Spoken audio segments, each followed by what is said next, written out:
আমার চটজলদি রান্নার নিয়মিত আপডেট পেতে সাবস্ক্রাইব করে বেল বাটন ক্লিক করুন। রান্না পছন্দ হলে লাইক এবং শেয়ার করুন। Hello friends, welcome back to my channel. আজকে দেখাবো নিরামিষ পুঁই মেটুলির তরকারি। প্রথমে দেখিয়ে দিই পুঁই মেটুলিটা আসলে কি। অনেকেই পুঁই মেটুলিটা ঠিক চেনেন না বা এই সবজিটি খেতে তেমন একটা অভ্যস্ত নন। এই হলো সেই পুঁই মেটুলি। এটা আসলে পুঁই শাক যে হয় সেই পুঁই শাকের দানা।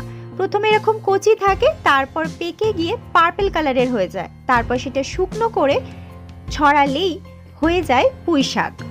তো এইটা হচ্ছে একটু বড় মাপের পুঁই মেটুলি, তবে এটা কিন্তু এখনো বেশ কচি। একটু ছোট ছোট বাজারে কিনতে পাওয়া যায়, সেটাও নিতে পারেন। যত কচি নেবেন তত ভালো। দেখুন আমি একটু ভেঙে ভেঙে দেখাচ্ছি কতটা ইজিলি ভেঙে যাচ্ছে। যদি এটা পাকা হতো তাহলে কিন্তু এত সহজে ভাঙা যেত।